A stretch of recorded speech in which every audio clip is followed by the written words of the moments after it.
तो ये तो थी दिल्ली की, देश की राजधानी दिल्ली की राजनीति से जुड़ी खबर। लेकिन अब बिहार में क्या कुछ चल रहा है वो भी जान लेते हैं। बिहार के मुख्यमंत्री नीतीश कुमार के बेटे निशांत कुमार की राजनीति में आने को लेकर के लगातार चर्चाएं गर्म है। जदयू दफ्तर के बाहर समर्थकों ने पोस्टर भी लगा दिया है। देखिए, बिहार करे पुकार, आइए निशांत कुमार। पटना में जेडीयू दफ्तर के बाहर पोस्टर लगाकर समर्थक मांग कर रहे हैं कि नीतीश के बेटे राजनीति में आएं। निशांत कुमार जिंदाबाद, नीतीश कुमार जिंदाबाद, निशांत जिंदाबाद, जिंदाबाद। बिहार के मंत्री और नीतीश के करीबी विजय चौधरी कह रहे हैं कि जो भी फैसला होगा नीतीश कुमार ही लेंगे। नीतीश कुमार जी ने खड़ी की है। ये पार्टी में कोई भी चीज होगी तो उन्हीं की मर्जी से होगी। नीतीश के बेटे राजनीति में आएंगे या नहीं, अभी इस पर फैसला नहीं हुआ है। लेकिन केंद्रीय मंत्री और हम पार्टी के मुखिया जीतन राम मांझी ने सोशल मीडिया पोस्ट के जरिए निशांत कुमार के राजनीति में आने पर स्वागत कर दिया है। इसी साल बिहार में विधानसभा चुनाव है। निशांत के राजनीति में आने को लेकर अभी तक न नीतीश ने कुछ कहा है और न ही निशांत कुमार ने कुछ बोला है। लेकिन राजनीति के गलियारे में चर्चा गर्म है। और देखिए, क्या बिहार में विधानसभा चुनाव होने वाले हैं? ये सवाल इसीलिए उठ रहा है क्योंकि नीतीश के करीबी और बिहार के मंत्री विजय चौधरी ने कहा है कि उनकी पार्टी किसी भी वक्त चुनाव का सामना करने को तैयार है। क्या कुछ हो रहा है, देखिए।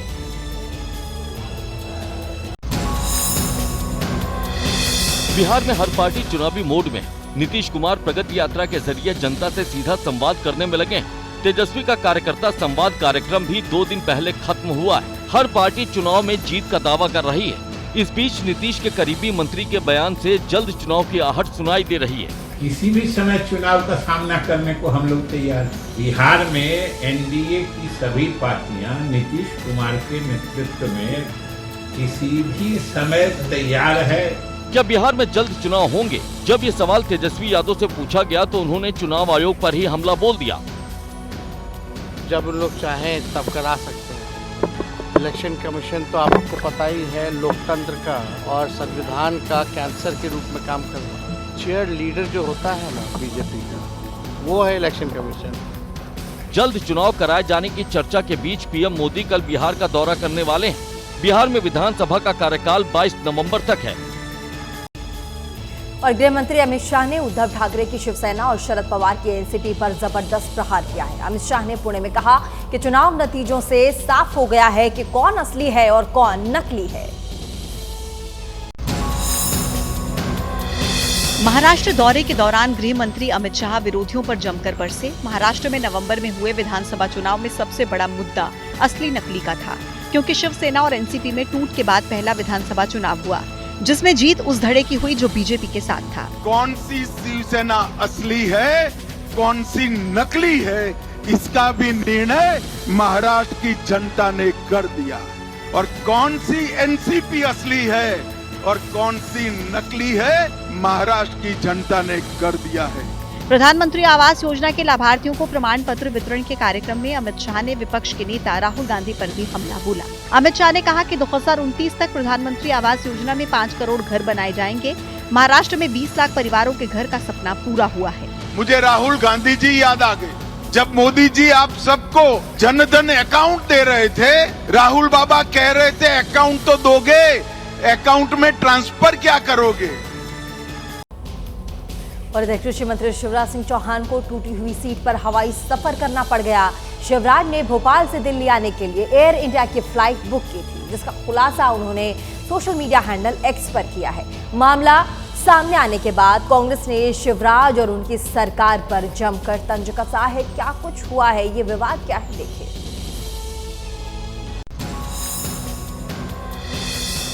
मैंने एयर इंडिया की फ्लाइट AI 436 में टिकट करवाया था। मुझे सीट 8C आवंटित हुई। मैं जाकर सीट पर बैठा, सीट टूटी और अंदर धंसी हुई थी। बैठना तकलीफदायक था। यह एक्सपोस्ट है देश के कृषि मंत्री शिवराज सिंह चौहान का, जिन्हें एयर इंडिया वालों ने टूटी सीट पर बिठा दिया। शिवराज सिंह चौहान को भोपाल से दिल्ली आना था, लेकिन उन्हें मिली टूटी हुई सीट। हालांकि शिकायत करने पर उन्हें दूसरी सीट मिल रही थी, लेकिन वो नहीं बैठे। मैनेजमेंट को उनके पता चलना चाहिए ताकि आगे ये स्थिति ना बने। पैसा अगर ले रहे हैं तो हम ठीक से सुविधाएं देने का काम भी करें। वहीं मंत्री जी को हुई असुविधा के लिए एयर इंडिया ने खेद जताया। विमान मंत्री राम मोहन नायडू ने शिवराज सिंह से बात भी की। शिवराज सिंह चौहान के टूटी कुर्सी पर यात्रा का दर्द जब सबके सामने आया तो कांग्रेस उनके मजे लेने लगी। कांग्रेस नेता बीवी श्रीनिवासन ने कहा कि कुंभ जाने वाले करोड़ों श्रद्धालुओं को इनकी सरकार ट्रेनों में पैर रखने तक की जगह नहीं दे पाई, उसका दर्द नहीं हुआ। और देश की पूर्व प्रधानमंत्री इंदिरा गांधी को लेकर के राजस्थान के मंत्री की टिप्पणी पर राजस्थान की राजनीति में हंगामा मच गया। कांग्रेस के विधायकों का विधानसभा के अंदर 2 दिन से धरना प्रदर्शन जारी है। देखिए। राजस्थान विधानसभा के अंदर कांग्रेसी विधायकों का धरना लगातार जारी है। दूसरी रात विधायकों ने विधानसभा में गुजारी। कल दिन भर विधायक विधानसभा में डटे रहे। दोपहर के भोजन का इंतजाम भी विधानसभा के अंदर ही किया गया। विवाद की शुरुआत शुक्रवार को विधानसभा के अंदर मंत्री अविनाश गहलोत के बयान से हुई। अपनी दादी इंदिरा गांधी के नाम पर इस योजना का नाम रखा था, इसलिए हंगामे की वजह से कांग्रेस के प्रदेश अध्यक्ष डोटासरा समेत 6 विधायक निलंबित कर दिए गए। कांग्रेस अब विधायकों का निलंबन वापस लेने की मांग पर अड़ी है। 2 विधायकों का शुगर लेवल भी बढ़ गया, लेकिन वो विधानसभा के बाहर नहीं निकले।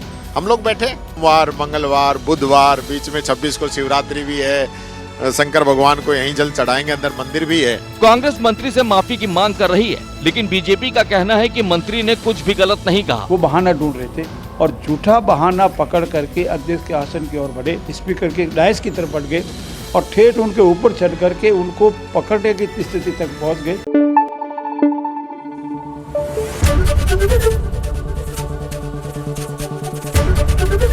एबीपी न्यूज आपको रखे आगे।